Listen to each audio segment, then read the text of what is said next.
Bien, hermanos, pues buenos días, tengan todos ustedes. Amén. Ya tenía ganas de verlos. Ya era un buen tiempo que no nos veíamos. Déjeme decirle que todo esto de la pandemia y todo lo que ha sucedido, que no podíamos reunirnos aquí en la congregación, déjeme decirle que pues me abrió por otro lado, porque empecé a subir las clases por YouTube y mucha gente las empezó a ver. Y ahora ya me hablan que si las voy a dar, que porque este domingo no di. Y le dije, bueno, pues yo no sabía que las estaban viendo, ¿verdad? Y le digo, bueno, pues que andaba de vacaciones. La semana pasada no pude estar aquí porque habíamos decidido abrir de nuevo la última semana de agosto. Y yo planifiqué con eso unas vacaciones desde hace meses. Entonces cuando se cambió la fecha, pues ya no pude yo cambiar la fecha que yo tenía de vacaciones. Por eso no estuve aquí la semana pasada. Pero sé que estuvo el hermano y pues que se gozaron, ¿verdad? Con él en la clase. Bien. Pues vamos a abrir nuestras Biblias. Esta clase, han de saber, para los que tienen el maestro y las guías, ya vinieron diferentes. Este año ya cambiaron.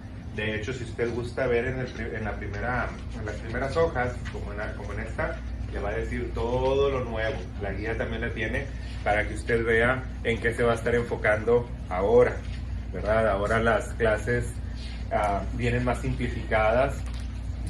Lo único que no estoy de acuerdo es que cambiaron la versión de Reina Valera. Ya no están usando la de 1960. Hay algunas referencias un poco más modernas, tal vez estén usando, no lo he comprobado, pero parece que están usando Reina Valera 95. Sigue siendo Reina Valera, es buena. Nada más que pues nuestro español es muy cambiante, especialmente por las lenguas nativas de aquí de América. Entonces le damos un sentido diferente al vocabulario y pues se tiene que estar actualizando.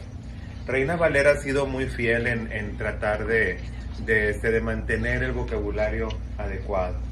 Hay otras ya como, pues no lo voy a mencionar, ¿verdad? Pero hay otras que sí han cambiado mucho el vocabulario. Así que mientras que usted esté con Reina Valera 1960, va a tener una buena traducción de la Biblia, ¿sí? Bien, entonces vamos a iniciar. Les voy a pedir, esta clase se llama El nacimiento de una nación. En realidad vamos a tener que ir un poquito al marco histórico para que podamos entender que Dios siempre se fijó en una nación en particular, en una descendencia en particular. Desde tiempos remotos sabemos nosotros que viene Adán. La simiente santa debería de venir de Abel. Lamentablemente Abel perdió la vida en manos de su hermano y entonces todo se torna a Set, ¿verdad? El tercer hijo de Adán y Eva. Entonces de Set viene la descendencia y viene hasta un varón llamado Noé, el cual, ¿verdad? Dios libró de la gran inundación o del diluvio, como usted le quiera llamar, ¿verdad? Del juicio. Pero algo sucedió, ¿verdad? Que anegó todo sobre las aguas, todo quedó anegado bajo agua. Y este varón tuvo 3 hijos, ¿verdad? Si nosotros los llamamos, normalmente se le dice es Cam, Sem y Jafet. Bueno, en realidad, ¿verdad? Si nosotros lo vemos en orden cronológico, sí. Pero si lo vemos en autoridad espiritual, viene siendo Shem el primero, ¿verdad? Y Shem, o Sem, como nosotros le llamamos, es de donde ahora Dios se enfoca para hacer la generación santa. Y sigue siendo, ¿verdad? Una línea directa desde Noé, desde Adán. Entonces vemos nosotros más adelante, que es donde nos vamos a enfocar.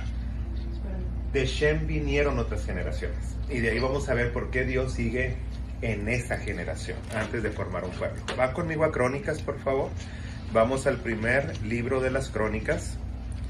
Y vamos a estar por ahí, en el capítulo 3. ¿Sí? Perdón, en el capítulo 2. Capítulo 2. Y fíjese lo que dice aquí. Aquí vamos a ver las generaciones de Shem, ¿verdad? Y luego ya vienen los hijos de Israel. En el capítulo 2 van a aparecer todas las tribus de que quiénes son los descendientes. Pero para poder entender esta enseñanza que vamos a dar en el capítulo 2, vamos a empezar con el capítulo 1. Y fíjese lo que dice aquí. De Adán viene Set, viene Enos, Cainán, capítulo 1:1. Viene Adán, Set, Enos, Cainán, Mahalalel, Jared, Enoc, Matusalem, Lamec y Noé. Y después nos vamos a enfocar en Shem, ¿sí? En Sem.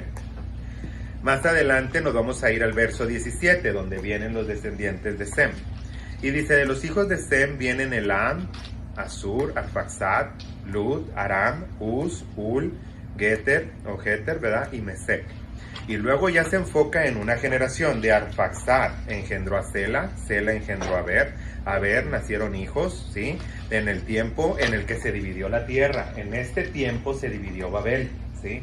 En el tiempo de Peleg, cuando los días, ¿verdad?, de la tierra que se dividió. Y luego también estuvo su hermano Joctán. Joctán engendró al Moab, Selef, sí, Gera, Adoram, también a Azula, a Dilca, a Edal, a Abdem, Sala, sí, Oir, Avila y Jobab. Este Jobab es el que nosotros conocemos en la Biblia como Job, ¿ok? Para que nos enfoquemos. Y después de Job, sí, ya nos empieza a decir de nuevo. Aquí viene el resumen de las genealogías, desde el verso 23 al 27. ¿Sí? Dice de Shem viene Arfaxad, Sela, Eber, Peleg, Reuj, Serug, Nacor, Taré, el padre de Abraham, el cual es Abraham. Sigue la genealogía de Shem. Si ustedes se fijan, 5 genealogías antes era Job. Quiere decir que antes de Abraham, Dios decidió probar con Job si Job sería el que seguiría en la nación santa, si de Job formaría una nación santa. Lamentablemente no fue así, ¿verdad? Ahora, Job aprende de sus errores o de todo lo que había pasado en su vida, ¿verdad? Porque ahí hay otro trasfondo que no conocemos, una historia judía, ¿verdad?, acerca de la vida de Job y de sus generaciones con el faraón, y de ahí podemos entender mucho del juicio que vino sobre Job. Pero si nosotros podemos retroceder un poquito en el tiempo, nos vamos a dar cuenta que en realidad Job es restaurado, ya conociendo a Dios tal y cual Dios es, ¿sí? Entonces, al ya conocer a Dios, él empieza una restauración, y al ser restaurado, Dios le da familia de nuevo, pero una familia para que formaran una nueva nación. Lamentablemente, ¿verdad?, no se pudo enfocar de esa manera. Job no nació para eso y no pudo ser el patriarca que Dios estaba esperando, ¿verdad? Entonces Dios tuvo que voltear hacia la generación más abajo. Abraham es la 10ª generación después de Shem, ¿sí? Quiere decir que desde que nosotros podemos ver a Adán hasta Noé son 10 generaciones, ¿sí? Desde Shem hasta lo que nosotros podemos ver como Abraham son otras 10 generaciones. Quiere decir que Dios estuvo trabajando cada 10 generaciones para ver quién sería justo, quién sería llamado para ser este prototipo de nación en la tierra. Dios estaba buscando, y le voy a decir el patrón que Dios estaba buscando en la tierra. Dios estaba buscando que hubiera una nación de sacerdotes, una nación que solamente se dedicara al sacerdocio, que estuviera desde Jerusalén llevando el sacerdocio, y que el resto de las naciones aportáramos para que hubiera un lugar santo en la tierra, y que las familias de la tierra bajáramos una vez al año a Jerusalén a adorar, ¿sí? Lamentablemente no se pudo hacer así. ¿Por qué? Porque el pueblo de Dios fue muy obstinado, ¿sí? Fue muy terco. Y a pesar de que se formó una nación con ellos, nos vamos a dar cuenta que no todos quisieron el sacerdocio. Entonces se dividieron entre tribus, y resulta que de las 12 tribus solamente una estuvo en el sacerdocio, cuando las 12 tribus debieron de haber sido el sacerdocio, y el resto de la humanidad ser parte, ¿verdad?, de esa adoración una vez al año, y de mantener con nuestros diezmos a Jerusalén y a toda la población de Israel. Lamentablemente no fue así, ¿verdad? Pero es lo que Dios sigue buscando, y tarde o temprano así va a ser.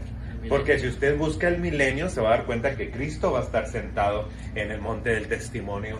Ahí van a estar la adoración, y las familias bajarán a adorar una vez al año. Y vamos a mandar nuestros diezmos, nuestras ofrendas, nuestros tributos, nuestra adoración hacia aquel lugar. Entonces sí se va a cumplir. El prototipo que Dios tenía diseñado desde un principio se va a cumplir en el milenio, ¿sí?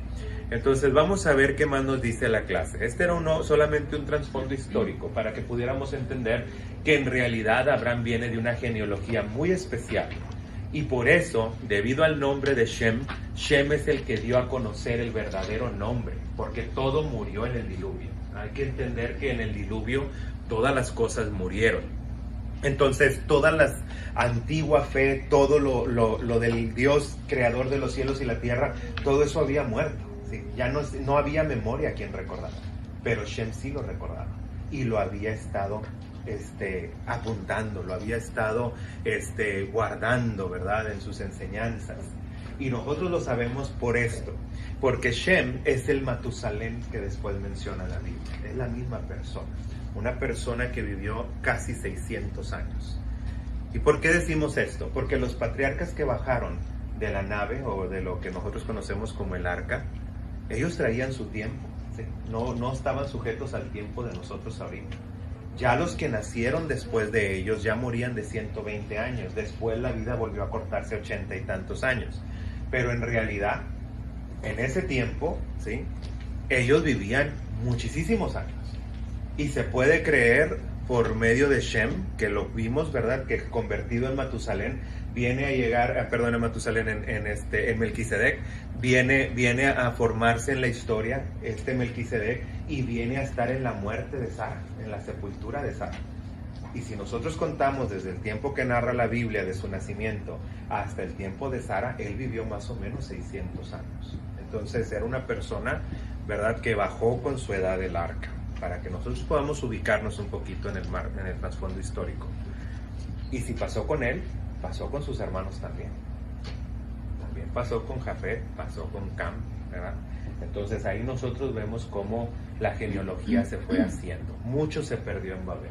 En Babel fue una confusión total, mucho se perdió, mucho de la historia se perdió. Pero hay alguien al que no le afectó, y fue a Shem, ¿verdad? Porque Shem siguió llevando esa enseñanza. Tal es así que Moisés tenía conocimiento acerca del Dios del cielo, también lo tuvo Abraham, ¿verdad? Y todas estas personas, gracias a que Shem bajó esa información del arca, ¿sí?, se la trajo de la antigua fe prediluviana, ¿verdad? Entonces viene esta nueva fe. Si usted así lo quiere creer, entonces vendría siendo Melquisedec un sacerdote en Salem, ¿sí?, un rey también, y que también tenía una escuela, una compañía de profetas. Entonces, si es así, ellos tenían esta enseñanza desde tiempos muy remotos. Dios la trae a través de las generaciones, hablándolo a sus hijos, hasta Abraham. Pero en el tiempo de Abraham ya había mucha confusión espiritual, ya había mucha idolatría, ¿verdad? Ya el pueblo se había corrompido, ya había ídolos, idolatría. Lo vemos porque su hermano de él también lo practicaba, y otras personas, ¿verdad?, cerca de él, hasta que Dios le dijo: necesitas retirarte de tu tierra, retírate de tu parentela, vamos a empezar algo nuevo. Y esto algo nuevo representa al pueblo de Israel. Quiero decirles una cosa: el pueblo de Israel no empieza con Abraham, no empieza con Isaac, empieza con Jacob. Jacob, en el momento en que su nombre se torna a Israel, es cuando empieza realmente el pueblo de Israel. Él es el verdadero patriarca, y sus descendientes, ¿verdad?, las 12 tribus de Israel, son realmente ese pueblo escogido por Dios.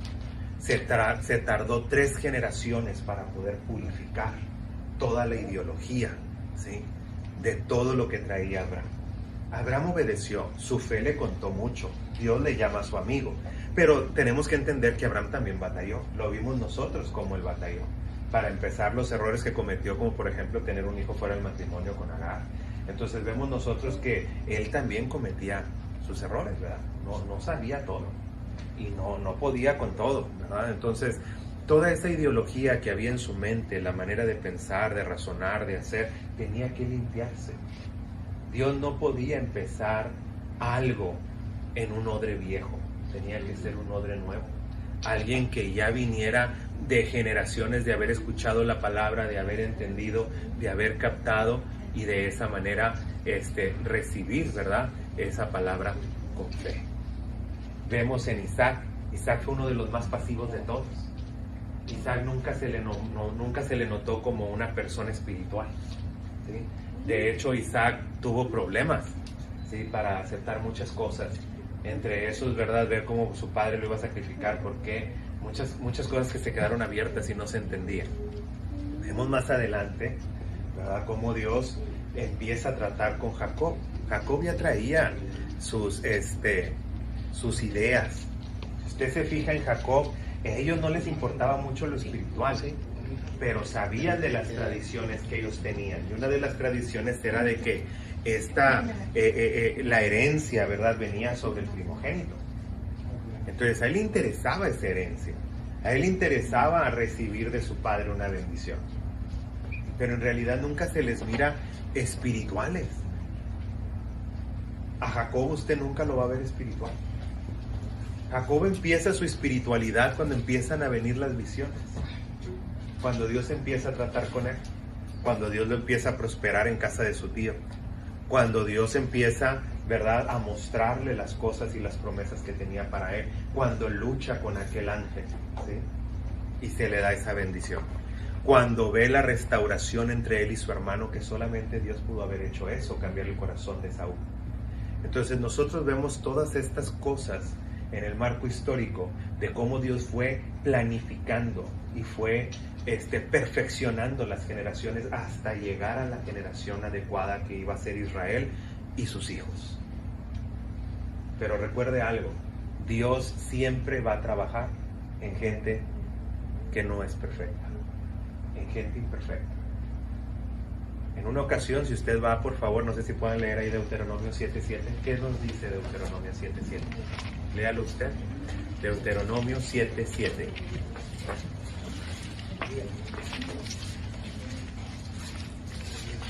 No por ser vosotros más que todos los pueblos, los ha querido Jehová y los ha escogido para vosotros, pues vosotros eres el más insignificante de todos los pueblos. Ahí está, el más insignificante. Cuando Dios se acercó a los apóstoles, cuando Jesucristo se acercó a los apóstoles, no buscó entre la gente más eminente. Había mucha gente muy letrada y muy preparada dentro del Sanedrín. ¿Por qué tendría que buscar a gente ordinaria? ¿Sí? Si usted se fija, solamente 3 personas eran sumamente bien educadas. Pablo, en su futuro, ¿verdad?, Judas, ¿sí?, y Mateo, o Leví. Eran los únicos que realmente estaban bien educados. Ya más adelante vinieron otros que eran seguidores como Lucas y otros, ¿verdad? Pero de los que estuvieron con Jesús, solamente 2 fueron muy bien educados. Ya también Juan y Jacobo, porque eran parientes de Cristo, pero era gente nomás normal. Vivían bien, pero normal. Pero gente acaudalada, con mucho conocimiento, muy bien preparados, solamente Judas y Leví, Mateo. Mateo estaba enfrente de los tribunales. ¿Se acuerdan lo que yo les dije de los tributos cuando cobraban los impuestos? Para eso tenías que hablar varios idiomas, tuviste que haber estudiado para poder hacer eso. O sea, venir de una familia muy acaudalada, porque nomás a los ricos los ponían en puestos de eminencia. Entonces, quiere decir que Mateo era alguien especial. Pero Jesús más, porque dice que nomás pasó y se levantó y dejó todo el mundo. Así que Jesús era más especial. Pero vamos a ver qué nos dice la clase. Regresando a clase, fíjese lo que dice Crónicas capítulo 2. Estos son los hijos de Israel. Ya no les llama los hijos de Jacob. Jacob significa usurpador, ¿sí? Entonces Israel significa príncipe del Eterno. En otras palabras, hay un rey. Yo te estoy dando un principado, le está diciendo Dios. No te estoy dando el reino, te estoy dando un principado. El reino es mío, ¿sí? Y Dios no comparte su reino con nadie, hermano. A través de Cristo ahora nos invitan al reino, pero el reino es de Él. Nosotros somos invitados al reino, pero el reino es de Él. Y eso es lo que nosotros no hemos podido entender. Por eso cuando nosotros decíamos, ¿por qué Samuel lloraba tanto cuando le pidió cuando le pidieron un rey los israelitas? Pues porque él sí estaba entendiendo el significado que estamos hablando ahorita. Él sabía qué significa Israel, significa príncipe. Solo le dieron un principado, no es el reino le pertenece al de arriba. Él es el rey de toda la tierra. Pero cuando hay un rey soberano sobre la tierra, ¿sí? Vamos a decir sobre un país, vamos a decir que Estados Unidos, para que mejor me entienda, fuera un reino y hubiera una monarquía absoluta. Bueno, el rey le puede decir, ¿sabes qué? Te doy el principado del estado de Texas. Ahí en Texas tú eres el príncipe y ahí te quedas. Ese pedazo de tierra te lo estoy dando a ti, para que tú lo sojuzgues, lo gobiernes. Nomás que acuérdate, el rey sigo siendo yo. ¿Sí? Es lo que Dios le había dicho a Israel. Tú eres un príncipe, que vas a estar sobre cierto territorio, porque toda la tierra es mía, y te estoy dando un pedazo de tierra para que tú ahí hagas un principado. Pero no eres el rey. Por eso cuando el pueblo pedía rey, Dios se sentía desplazado y rechazado. Por eso Dios le dijo, ya no llores, no te están rechazando a ti, me están rechazando a mí. ¿Sí? Tú que lloras, déjame llorar.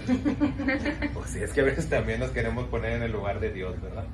Vamos a ver qué nos dice la Escritura. Lean conmigo, capítulo 2. Estos son los hijos de Israel. ¿Cuántos son? 12. En orden cronológico, ¿qué nos dice? Rubén, primogénito, Simeón, Leví, Judá, Isaacar, Zabulón, Dan, José, Benjamín, Neftalí, Gad y Aser. ¿Por qué los divide? ¿Están en orden cronológico?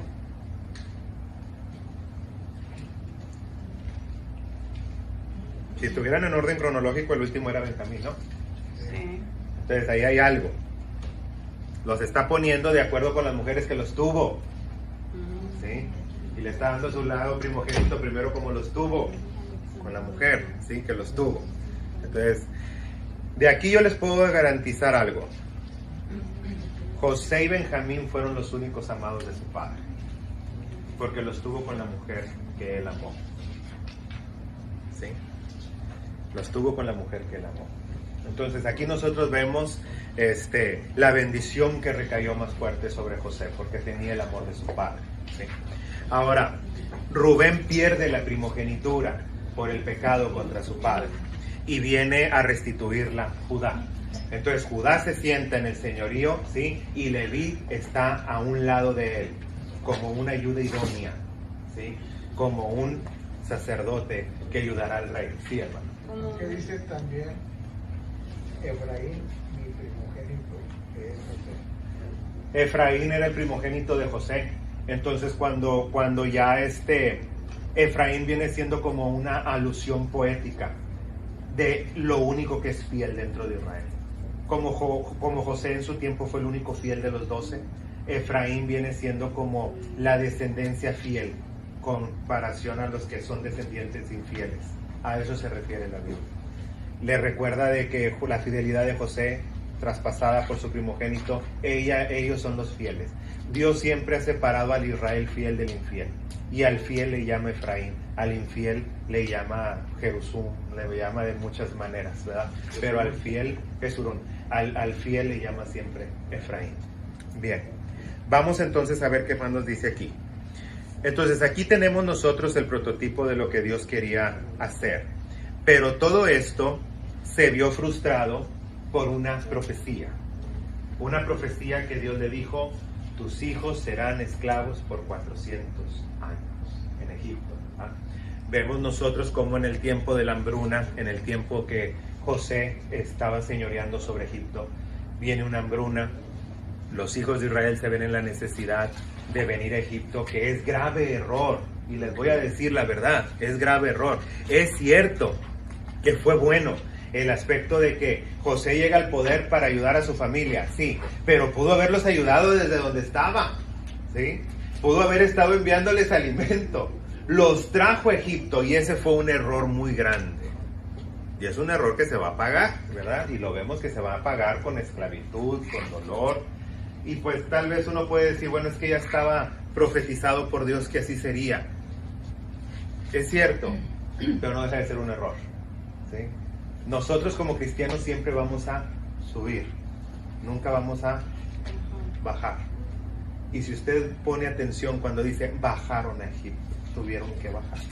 Porque ellos estaban acá, cerca de donde estaba Betel, y bajaron hacia donde estaba el Cairo, Egipto, todo para acá, para abajo, Memphis, todo hacia abajo. Entonces, nunca ha sido un buen consejo el bajar. Usted como cristiano siempre tiene que ir en aumento y subir. Bajar no es de Dios. bajar y regresar al mundo no es de Dios. No importa que estemos pasando por momentos difíciles, es cierto, a veces vamos a tener que vivir, ¿verdad? Agarrar víveres de lugares que a veces no van a ser los mejores, pero una cosa es eso, ir, tomar y salir, a ir y quedarme y a vivir, ¿verdad? Entonces tenemos que tener eso en mente. Ahora, ¿por qué les digo esto? Dios estaba buscando una generación santa y tuvieron que pasar estos 400 años de problemas para que entonces viniera una persona llamada Moisés, el cual se centraliza en la clase.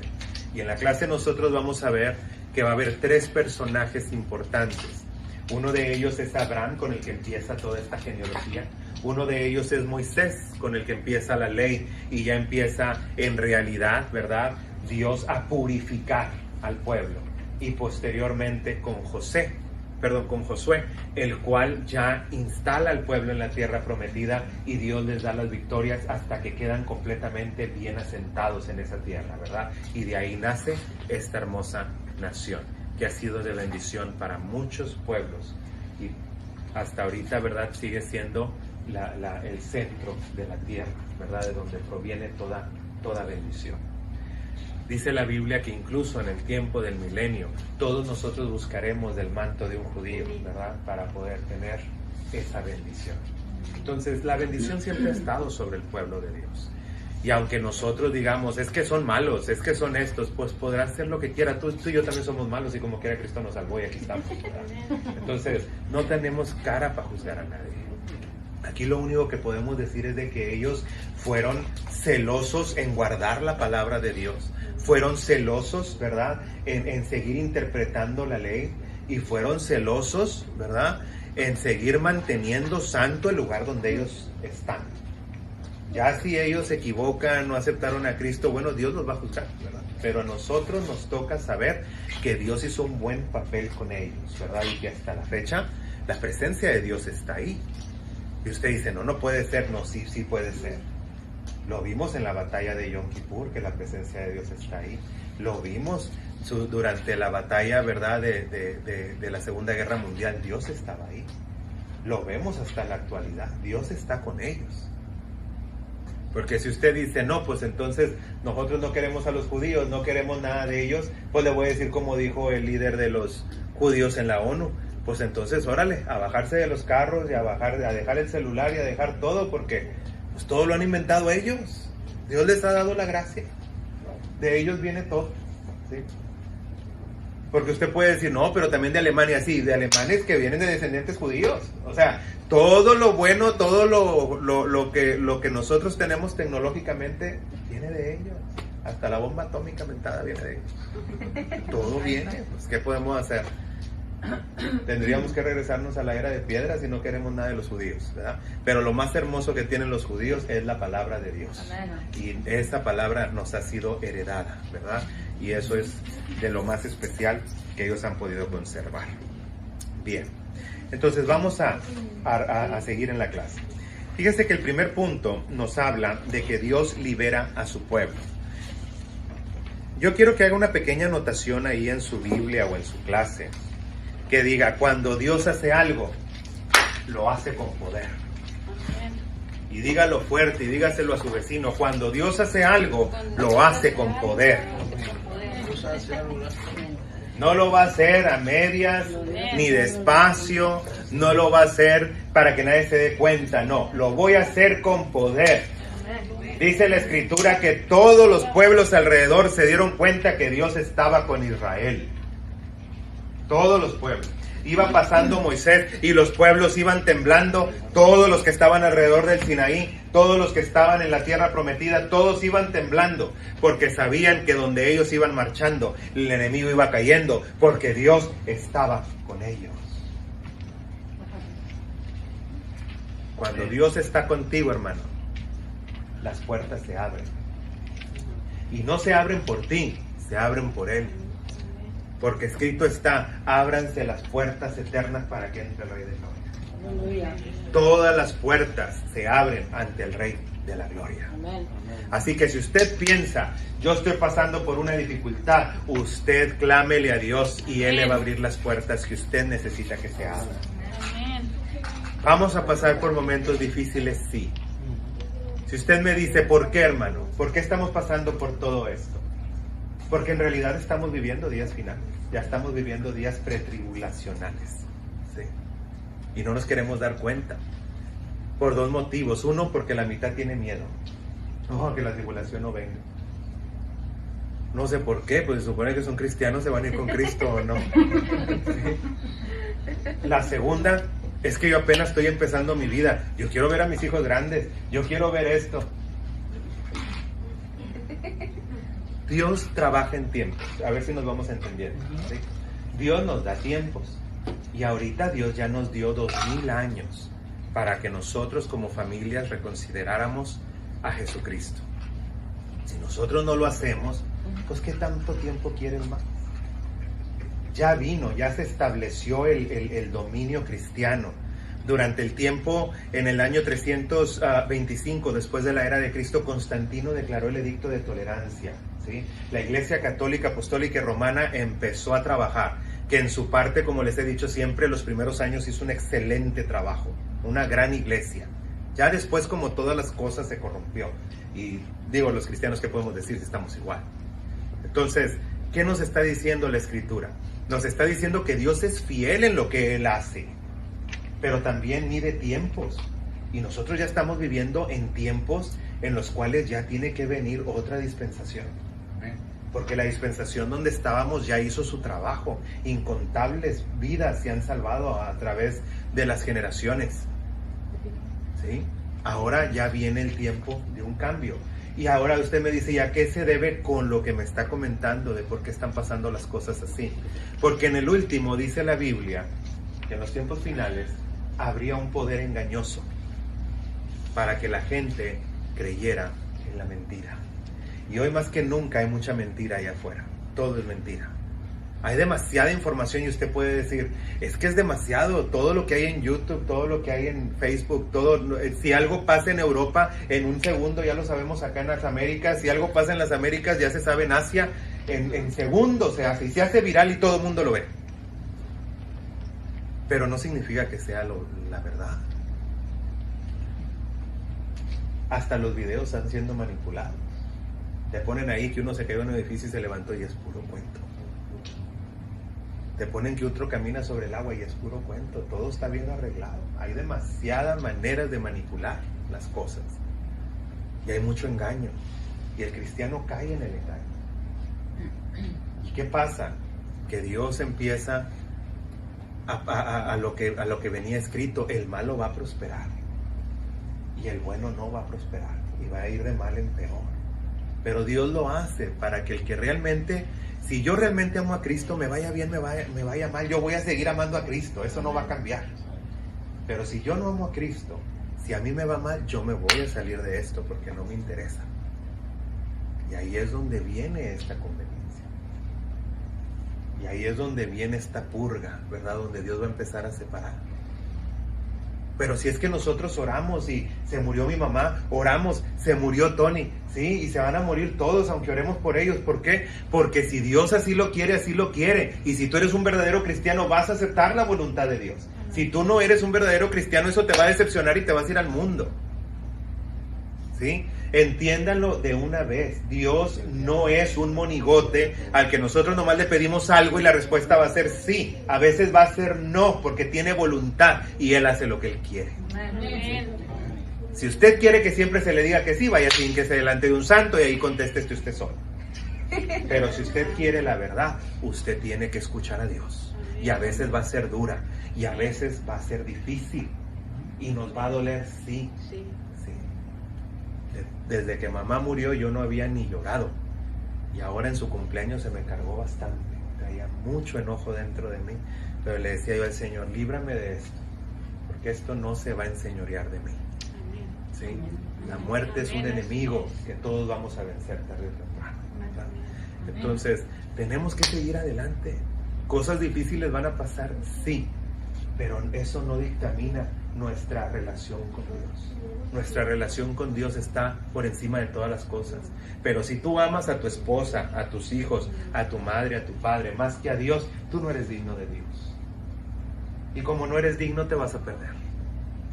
Pero si tú amas más a Dios y te sobrepones por encima de todo lo que pierdas, entonces vas a hallar a Dios. Amén. Y vas a ser salvo. Porque Dios lo debes de amar por encima de todo. ¿Te va a doler? Sí. ¿Es muy doloroso? No, hombre, pues qué te digo yo, si lloré el día 3 cumpleaños mamá y el día 2 me la pasé lloré y lloré hasta las 3 de la mañana. Y hasta le dije a mi papá, ya estábamos escribiéndonos papá Raúl y yo le dije, ¿saben qué? Yo ya no estoy bien. Así le puse, ya no estoy bien, yo voy a tener que orar. Le dije, Dios los bendiga, mañana nos vemos. Y me hinqué a orar a esa hora. Y estuve hincado desde las 12 hasta las 3 de la mañana pidiéndole y rogándole a Dios, quítame esto que yo siento, porque la pérdida de mamá nunca se me había cargado como hoy. Pero tenemos que reponernos. Amén. Dios está presente y uno debe de amar más a Dios que a todas las cosas. Entonces, ¿qué se necesitó aquí en el tiempo de Moisés? Se necesitaba una liberación. Porque para cuando tú vas a crear algo nuevo en Dios, si tú vas a venir a Dios, vamos a decir que en lugar de simplificarlo o de expandirlo como un pueblo, vamos a decir que nosotros somos ese pueblo. Usted es un pueblo, yo soy otro pueblo, allá son otro pueblo. Pero todos somos el pueblo de Cristo en realidad. Pero vamos a decir que en lugar de Israel me está hablando a mí, para que lo podamos entender lo que voy a decir. Dios lo primero que necesita es liberarte. Necesita una liberación, necesita sacarte del mundo, necesita que vengas a Él, que seas pasado por el filtro de la ley, que entiendas la verdad de Dios, que entiendas lo que Dios ha hecho desde el principio y el deseo que tiene contigo y de cambiar tu vida y de formar en ti, no una nueva nación, una nueva persona. Porque aquí lo está haciendo como un prototipo de un pueblo. Pero en realidad ese prototipo lo está haciendo con las vidas individuales de cada uno de nosotros. Tú eres el Israel de Dios. Tú eres la persona que Dios desea salvar. Pero para hacerlo, primero tiene que purificarte. Hay que sacarte de Egipto primero. De esa esclavitud mental, de esa esclavitud espiritual, de esa esclavitud psicológica que tienes, que no te deja ver más allá de lo que ven tus ojos. Dios hizo milagros para que el pueblo viera algo distinto. Estaban acostumbrados a vivir viendo hacia abajo, a estar agachados, a estar como los caballos, viendo solamente para un solo lado. No los dejaban ver, no los dejaban salir, no sabían nada de la vida ni del mundo exterior, porque solamente lo único que sabían era trabajar, trabajar y trabajar, como esclavos. Y antes de que tú puedas vivir como un hombre libre y tener éxito, primero tienes que saber qué es libertad. No libertinaje, libertad. Saber quién eres en Cristo. Entonces Dios saca al pueblo de Israel, de allá de Egipto, con poder. Porque si Dios te va a sacar de la situación en la que tú estás, lo va a hacer con poder. Lo va a hacer con mucho poder. Porque se necesita poder para cambiar la mentalidad humana. Se necesita poder para cambiar el estatus de una vida humana. Se necesita el poder de Dios. Porque solamente Dios tiene el poder para transformar las vidas de las personas. Yo te puedo hablar de Cristo todo el día y no tiene nada que ver si el Espíritu Santo no me está respaldando. En realidad es Él el que habla. Pero cuando tú estás hablando la palabra de Dios, estás oyendo al Espíritu Santo hablarte. Pero necesitas entender. Pero mientras que tú tengas una mentalidad esclava, nunca lo vas a entender. Necesitas salir de eso. Sal de ahí, salte de esa esclavitud en la que estás. Y ven a Cristo. Y Él te hará libre. Fíjese lo que dice más adelante. Dice que Moisés, Dios utilizó su vida para empezar a sacar adelante al pueblo. Llegó y le dijo al pueblo, hoy es el día de tu liberación. Y el pueblo se quedaba, pues no sabemos ni qué es liberación, ¿cómo se escribe? Y le decía, Dios, el Dios de nuestros padres, el Dios de Abraham, el Dios de Isaac, el Dios de Jacob, Él se ha aparecido a mí en una zarza y me dice que ustedes deben de ser libres, que deben de dejar este lugar para ir y adorar su nombre allá en el desierto, para darles esa tierra que tanto les ha prometido a nuestros antepasados. El pueblo decía, este tamaño, ¿verdad? O sea, él viene solo, ¿verdad? Bueno, venía con Aarón, ahí venía Aarón detrás de él. Viene solo y se está enfrentando a Faraón, Dios en la tierra. Sí, porque en ese tiempo Faraón era Dios en la tierra. No nomás era un rey, era un Dios en la tierra. ¿Cómo se va a enfrentar al ejército más grande del mundo? A los más ricos, a los más estudiados. Pero Dios tenía un poder que nadie conocía. Y Dios le dijo, estas dos señales te servirán para que el pueblo crea. El pueblo le temía a dos cosas: a la serpiente y a qué más, a la lepra. Y si esos dos temores podían ser controlados, entonces ya estábamos en buen camino. Lo más temible en aquellas tierras era la lepra, porque no tenía cura y te tenías que retirar y apartar. Y el animal más peligroso era la serpiente, porque te mordía y ahí quedabas. ¿Sí? Entonces, ¿qué hacían? Eran dos temores muy grandes. Fueron las dos señales que Dios le dio. Y dice que cuando lo vieron, el pueblo se regocijaron y empezaron a cantar el Shema, ¿verdad? Ya Dios llegó, ya Dios nos está visitando. Entonces empiezan las plagas, empieza un poder terrible de parte de Dios contra el faraón. Dios mismo dice, yo descenderé y pelearé contra los dioses de Egipto. No dijo que iba a pelear contra el faraón, contra los dioses de Egipto. Porque ahí no era el faraón el peligroso, eran los ángeles caídos que estaban detrás del faraón. Eran los demonios, los principados, esas potestades terribles que estaban ahí conduciendo todo. Toda esa esclavitud emocional que habían hecho con ellos. Y dice que cuando los saca, los lleva al desierto y empieza a venir la palabra de Dios. Entonces, punto número 1, para yo poder ser un pueblo nuevo o una persona nueva, tengo que ser liberado. Número 2, tengo que ser filtrado por la palabra de Dios. Es tiempo de conocer la palabra de Dios. Si yo no conozco la palabra de Dios, voy a regresar a la esclavitud. Necesito la palabra de Dios, porque la palabra de Dios me hace libre. La palabra liberta. Fíjese lo que dice. Quiero que vaya conmigo, por favor, a Timoteo. Segunda carta a Timoteo. Y fíjese lo que dice aquí. Fíjese lo que dice aquí. Capítulo 3, verso 16. ¿Qué dice? Toda la escritura es inspirada por Dios y útil para enseñar, para redarguir, para corregir y para instruir en justicia. Fíjese lo que dice. Toda escritura es inspirada por Dios y útil para enseñar, número 1, para redarguir, número 2, para corregir, número 3, para instruir, número 4, y en justicia. ¿Sí? Son 4 cosas. Y el número 4 en la Biblia está asociado con creación. Quiere decir que para que usted sea una nueva persona, sea creado una nueva persona, usted necesita el filtro de la palabra de Dios. Necesita ser encarado con la palabra de Dios. Porque la palabra de Dios es un espejo que nos puede reflejar tal y como estamos nosotros y quitar todas las imperfecciones que hay en nosotros. Podemos ver las cosas tal cual es. Y podemos medir. Pero ¿qué sucede cuando nosotros no somos filtrados por la palabra de Dios? No somos realmente libres. La libertad viene cuando la palabra de Dios hace en nosotros ese hincapié. Quiero llevarlos a otra escritura también de Timoteo, pero ahora vamos a la primera carta. Y fíjese lo que dice esto que yo le voy a dar aquí. Es en el capítulo 4. Y fíjese lo que dice el verso 13. Entre tanto que voy, ocúpate de la lectura, la exhortación y la enseñanza. No descuides el don que hay en ti, que te fue dado mediante profecía con la imposición de las manos del presbiterio. Ocúpate en estas cosas, permanece en ellas para tu aprovechamiento sea manifiesto a todos. Ten cuidado de ti mismo y de la doctrina, persiste en ello, pues haciendo esto te salvarás a ti mismo y a los que te escuchan.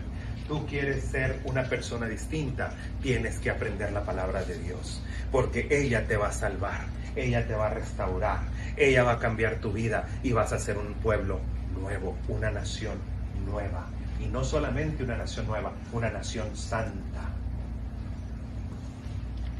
¿Cuántos de ustedes quieren ser una nación santa? Vamos a leer la Biblia y a practicarla. ¿Sí? Bien, vamos al siguiente punto. El punto que sigue es el punto número 3. Perdón, punto número 2. Se establece el pacto. Entonces, ¿qué es el pacto? Todas las cosas que nosotros hagamos, Dios siempre pactó. ¿Y usted sabe por qué? No porque a Dios le interesara que usted lo cumpliera o que yo lo cumpliera. A Dios le interesaba Él pactar para Él acordarse que se había comprometido con nosotros, porque Él no se arrepiente de lo que hace. Esos pactos nos benefician a nosotros, no a Dios, a nosotros. Porque vamos a decir, yo estoy haciendo un pacto aquí con Tati y Tati me falló. Pero si yo sí soy cumplidor, yo no le voy a fallar. A ella le conviene mejor ese pacto que a mí, ¿verdad? Porque yo sí pago y ella no paga.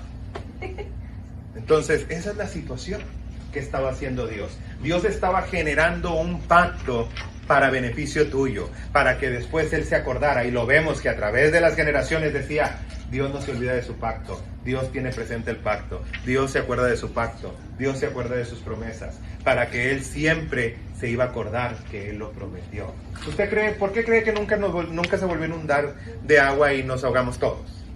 ¿Qué fue lo que pasó en aquel entonces? ¿Y qué hizo Dios? Este será mi pacto entre tú y mí. Así dice, es correcto. Entre tú y mí. Cuando veas tú que está lloviendo y veas el arco en el cielo, te acordarás que yo jamás voy a volver a destruirte con agua. Y de ahí lo agarran los gays, ¿verdad? Porque eso es una promesa, Dios no me va a destruir. Oh, pues Dios no te va a destruir, te vas a destruir tú solo. Entonces aquí es la situación, que a veces nosotros nos destruimos a nosotros mismos, no destruimos a los demás. Bien, vamos a ver lo que dice aquí. Quiero que vayan conmigo de nuevo. El pacto de Dios se establece, y vamos a ir a Deuteronomio capítulo 6, si van conmigo todos para allá, y vamos a ver de qué se trata el pacto.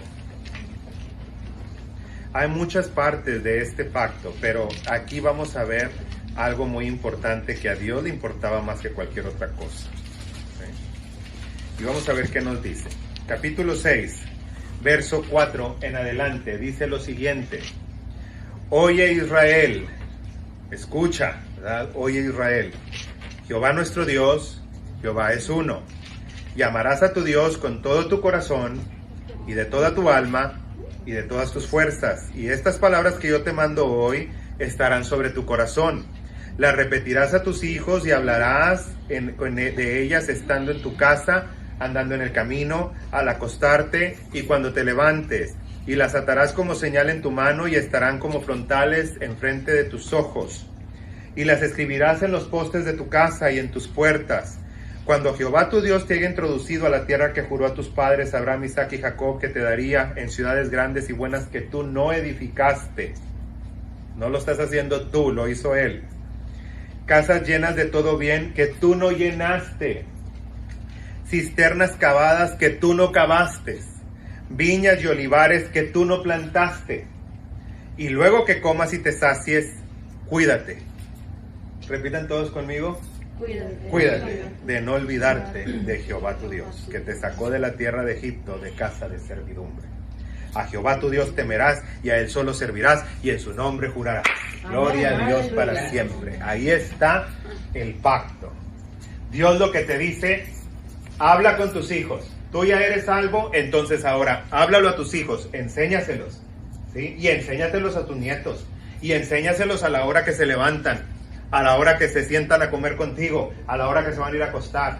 Enséñaselos todo el día, estórbales para que no hagan las cosas que no deben. Ponte en la brecha por ellos, porque ese es el pacto. El pacto es que las generaciones sigan avanzando y que las generaciones tengan el temor de Dios. Ese es el pacto. Y lo que tú estás orando ahorita va a brincar las generaciones hasta más adelante. En una ocasión estaba yo con el doctor Villarreal en su consultorio. Estaban haciendo ahí unas reuniones y yo fui a orar. Y me decía el doctor, quiero que ores por mi sobrino. Quiero que ores por mi sobrino. Necesita él bastante ahorita de Dios. Y cuando yo la primera vez que puse mis manos sobre su sobrino, el Señor habla a mi vida y me dice, él ya es salvo. Yo le decía, ¿por qué, Señor? Dice, hay una promesa que tengo que cumplir. Y yo no sabía de qué me estaba hablando. Y le dije, ¿de qué promesa me estás hablando? Dijo, todavía estoy escuchando las oraciones de hace muchos años. Hay una mujer que oraba e intercedía por su familia y todos ellos van a ser alcanzados. Aleluya. Por esas oraciones. Y Gloria al Señor. me hizo acordarme de Cornelio. No sé si ustedes se acuerdan Sí. que Dios le dijo, ¿verdad? Las oraciones. memorias mías Sí. se acordaron de tus ofrendas y ahora ya viene la bendición. Así es. Ahora algo Sí. parecido, me dice, las memorias, ¿verdad? De esta mujer.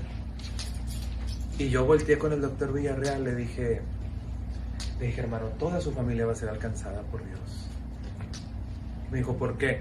Le dije, porque el Señor me dice que hubo un justo en su casa. Le dije, se me hace que era su mamá. Le dije, y yo también escuché esas oraciones. Ella decía, Señor, antes de que yo parta, yo necesito pedirte algo. Que todo el esfuerzo de todos mis años de trabajo, todo lo que yo he dado, yo le estoy hablando lo que yo escuché. Todo lo que yo he dado, solo te pido, alcanza hasta el último de mis familias y de mis descendientes. Gloria a Dios. Y Dios lo está haciendo. Qué bendición, ¿verdad? Cuando tienes un patriarca o una matriarca que está dando por ti. Santo. Mira, se me pone chinita la piel. Amén. Cuando tienes a alguien que intercede por ti. Santo Dios. Bendito su nombre para siempre. Entonces, Dios establece un pacto. Y tenemos a Dios intercediendo ahora por Israel. Y siempre les decía, por amor a mí mismo no lo hago. Salió el Vito. Por amor a mí mismo no lo hago. ¿Sí? Y esto nosotros lo vemos, ¿verdad?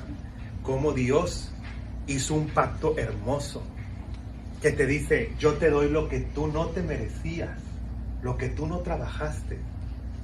¿Y no es esa la salvación en Cristo? ¿Qué nos costó a nosotros de la salvación de Cristo?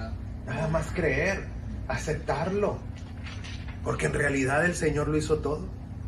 Imagínate ahora, vamos a poner esto en contexto, este pacto en contexto para ti, para mí.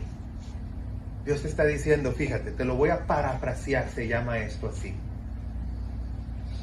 Cuando vengas al conocimiento de Jesucristo y le hayas aceptado como tu Salvador, ¿sí? Que fue la promesa que hice a Abraham, a Isaac, ¿sí? Porque Dios lo prometió desde Abraham. En ti serán benditas todas las familias del tierra. Y cuando ya te sacies de las bendiciones que te vas a recibir a través de Cristo, ¿sí? Cosas que tú no tuviste que trabajar por ellas. Porque no te costó un solo sudor, no te costó una sola gota de sangre. Todos los pecados que tú cometiste y yo cometí. Todos los pecados que cometimos, no tuvimos que pagar una sola cosa por ellos. Cuídate de no olvidarte de Jesucristo y del pacto que está hecho en Él. Entonces tenemos un pacto bien hermoso, hermano. Un pacto que nos hace a nosotros más que vencedores. Porque Cristo fue quien venció. Y siempre se ha hecho esta ilusión. Una vez lo escuché y me gustó. Dijo un hermano, imagínate que Jesucristo es un boxeador y que la esposa del boxeador es la iglesia.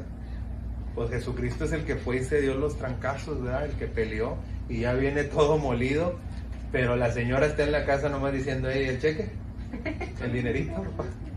Y ya viene el hombre, le da el cheque y la mujer se va a pasear y a vestirse y a hacerse, que a cabo ella no tuvo que sufrir nada, allá su esposo fue el que se golpeó. Y ese es igual Cristo, Él fue el que pasó por lo difícil y nosotros nomás estamos recibiendo las bendiciones, ¿sí? La consecuencia de ese acto de Él. Entonces seamos agradecidos, busquemos a Dios, porque Él quiere hacer de usted una nación, una persona, ¿sí? Un nuevo pueblo en usted, una nueva nación. Y la única manera de hacerlo es que usted sea libre y usted pacte con Él. Y el pacto es, vamos, ¿por qué no lo leemos? Véngase conmigo, Romanos. Y ahí está el pacto.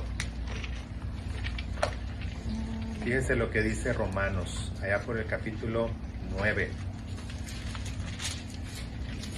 Y fíjense lo que, capítulo 10, verso 9 y verso 10. ¿Qué nos dice? Este es el pacto para nosotros. que si confesares con tu boca que Jesús es el Señor y creyeres en tu corazón que Dios le levantó de los muertos, serás salvo, porque con el corazón se cree para justicia, pero con la boca se confiesa para salvación. Ahí está. Este es el nuevo pacto. Libérate, ven a la liberación de Cristo, ven a su palabra, acepta el pacto, acéptalo a Él. Y ahora vamos a ver el último punto para que usted sea una nueva nación. La herencia de Israel afirmada y realizada. Vamos a ver qué nos dice Josué 9, del 1 al 9. Fíjese lo que dice, vaya conmigo Josué 9. Sí, yo no me voy a enfocar en ciertos versos, pero usted vaya y mire ese espacio. Y fíjese lo que dice Josué. Yo les voy a leer uno, pero la clase se basa en el 9, del 1 al 9. Pero fíjese lo que yo le voy a leer. Josué 1:1. Aconteció después de la muerte de Moisés, siervo de Jehová, y Jehová habló a Josué, hijo de Nun, servidor de Moisés, diciendo.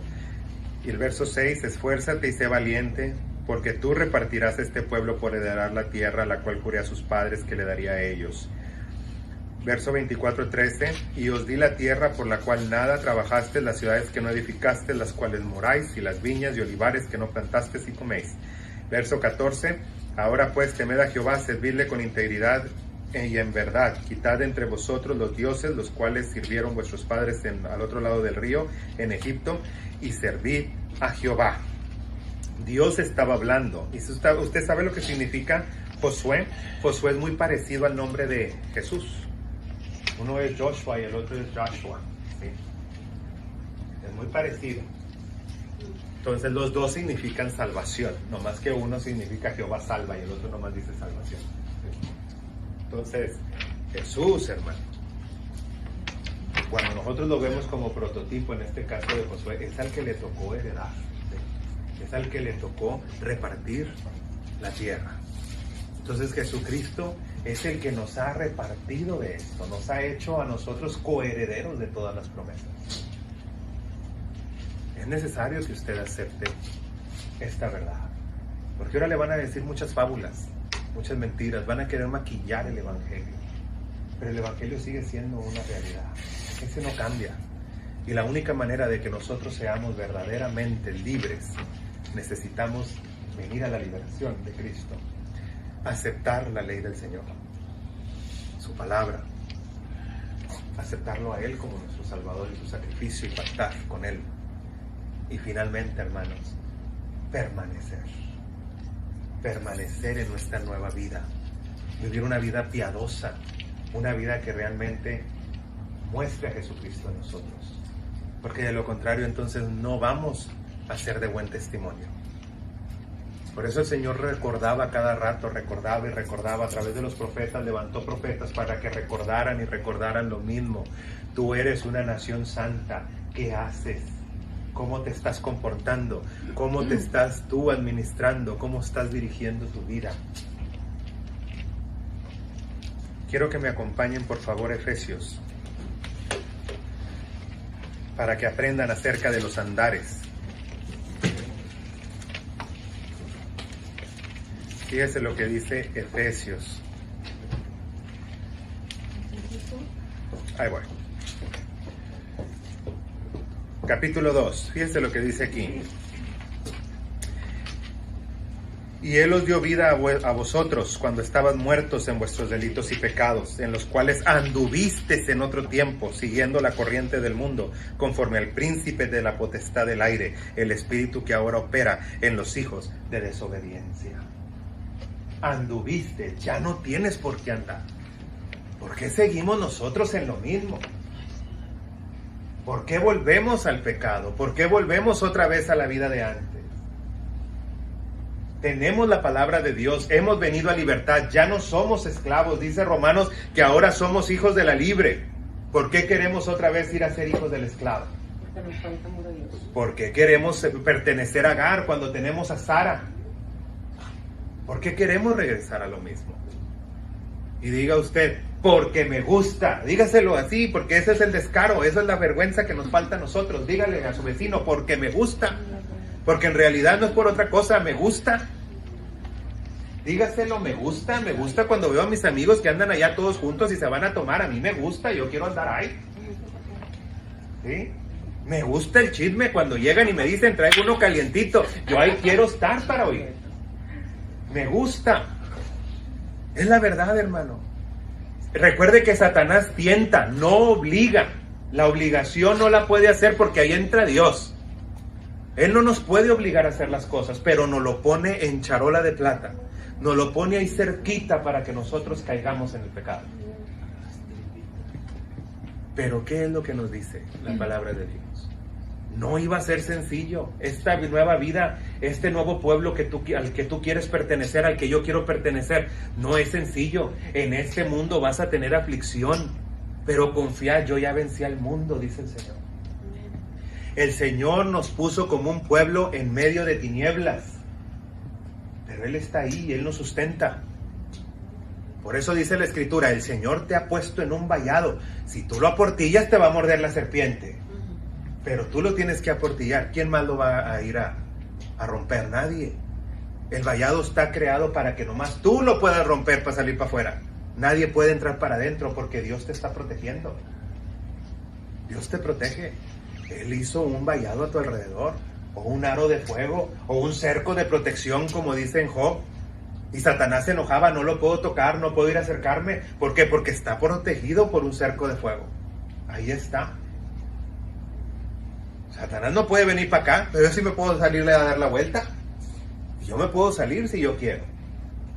Entonces es necesario, hermano, que nosotros empecemos a tomar en serio en qué pueblo queremos estar. Porque ya viene la decisión. Y usted va a pertenecer a un pueblo donde el pecado no va a abundar, donde ya no va a haber llanto, ya no va a haber tristeza porque las primeras cosas ya pasaron. O usted quiere estar en un pueblo donde le van a dar todo, pero nada más por un tiempo. Usted va a tener que tomar la decisión. ¿Qué pueblo quiere estar? Pero no se puede estar en los dos. Dios nos llama a ser fríos o calientes.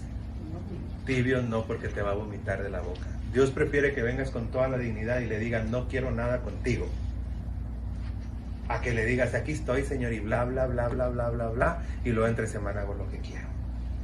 No es así.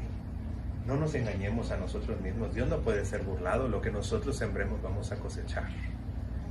Entonces necesitamos, hermanos, en la clase de hoy nos da la oportunidad de considerar nuestras opciones. Y el título de la clase nos dice, el nacimiento de una nación, el nacimiento de un pueblo, el nacimiento de una nueva persona. ¿Tú quieres ser una nueva persona o quieres seguir siendo la persona que eres? Siempre va a haber área de oportunidad para todos. Yo todavía tengo mucho que aprender y mucho que crecer y mucho que quitar de mí que me estorba. Todos lo tenemos. Pero ¿queremos seguir creciendo o vamos a querer regresar a Egipto? Vamos a querernos morir en el desierto. El desierto solamente es para que aprendamos a limpiar todas nuestras imperfecciones, a dejar todo lo que todavía luchábamos. Pero hermano, la mayoría de los que estamos aquí somos cristianos de mucho tiempo, no debemos de estar pasando por estas luchas. Esas luchas ya debieron de haber quedado atrás.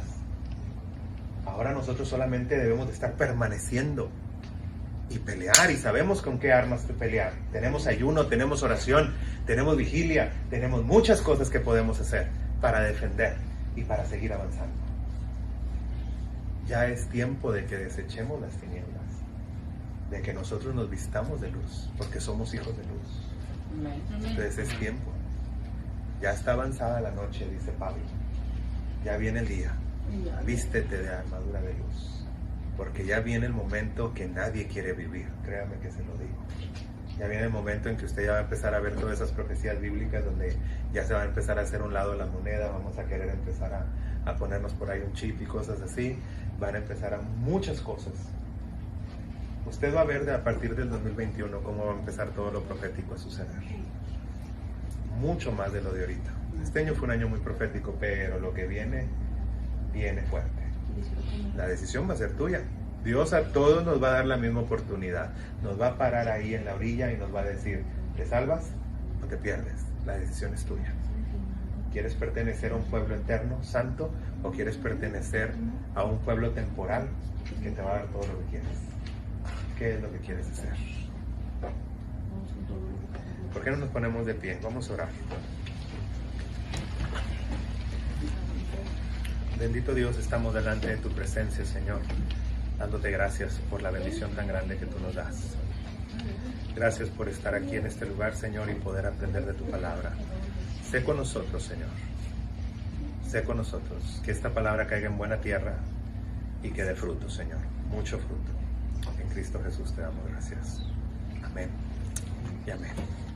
Dios les bendiga, hermanos, y pues vamos a seguir con el orden de este servicio.